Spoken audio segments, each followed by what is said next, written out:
મહારાજા કઈ દિવસની હાલ રાત દરબારમાં બોલાવવાનું કારણ?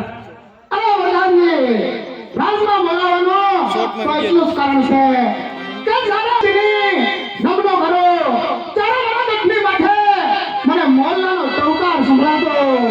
આજે હું મારા કુળની શક્તિને નમન કરતી વખતે મારા દક્ષિણી માથે કાગડાનો કિલોલ મને સંભળાઈ રહ્યો છે. અને જ્યારે કાગડાનો કિલોલ મને સંભળાય ને ત્યારે મારા મનની અંદર મને નક્કી થાય કે મારા દુશ્મનના રાજનો માણસ મારી મહેમાનગતિ કરવા માંગે છે. તો જાઓ રાજગઢની એવી શોખી ફેરો કરો કે અંદરનો માણસ તો બહારનો થવો જોઈએ અને બહારનો માણસ મારી રજા સિવાય રાજમાં દાખલ ન થવો જોઈએ. નો થાય બાપુ. તો જાઓ રાજગઢની શોખી ફેરો કરો. જોજો ના ડકતું થઈ બે ગાઓ બે વાડો ભોગે તે કોઈ રાજમાં આગળ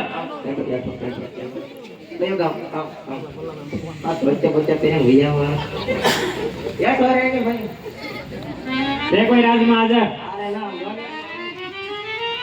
તમે કોણ? ઓય ભઈ જા પાડવા વાળો એવું છે તો એ લાગ્યું છે એવું લાગે જ ને રાની આગળ લાગતું જ ત્યાં જાવ એને ફાફા મારે. આ તો હું મારવાનો. તો તમે કોણ? તારે શું કામ ભાઈ? તું કોણ? હું દાદા. દાદા તારા ઘરનો ધાન લાગી ગયા કાટી ગયેલી નકર પેટમાં હતા વાર નહીં લાગે. એટલે તું ક્યાં દાદા સમજ્યા? તું કે દાદા કે ભાઈ? હું ગોર દાદા નો કહું. એલા લે અરે ગોળ દાદા હા તો તમે હાશું આયા હું નાખ્યું તમારું વાંચવામાં તો તમે કોણ ભાઈ? તો કહો પેલા. હું આયા રાજના પ્રધાન છું. રાજનો પ્રધાન? તો તો કયું રાજ છે અને કોણ દાદા રાજ કરે દાદા છે? કાઢીને રોણ કેમ ઓય નવો હું કોણ એવું છે? તો તો તમારા મહારાજાને પૂછીને જરીક મને કહો કે કયું રાજ છે અને કોણ દાદા રાજ કરે છે? એવું પૂછતા હો તમારા મહારાજા. ઘણી ખમા બાપુ ને ઘણી ખમા બોલો બોલો વડાજી. આ કયો નગર છે કોણ દાદા રાજ કરે? અરે વડાજી મારા ગામની અંદર 20 વર્ષથી નોકરી કરો છો અને કયું નગર છે ને કોણ રાજ કરે એ ખબર નથી. મને કોઈ અંદર આવવા દીધો મને કોઈ અંદર આવવા દીધો તલવાર દેખાડે મને કોઈ અંદર આવવા દીધો. તો સાંભળો વડાજી પિંગલગઢ નગરી છે અને હરિયાણના રૂડા રાજ છે.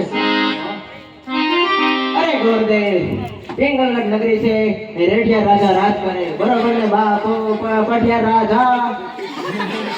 પિંગલગઢ નગરી અને પડિયા રાજા રાજ કરે. હા તો બરોબર જગ્યાએ જ આવ્યો છું. કેમ ભાઈ લાયસન્સ લો. તો મહારાજાને કહો તમારા એ ગોરદેવ રજા અંદર આવવાની રજા માંગે છે. અરે મહારાજા બોલો બોલો વડાજી. કોઈ ગોરદેવ આવ્યા છે અને અંદર આવવાની રજા માંગે છે. અરે વડાજી આપણે પણ જાણવું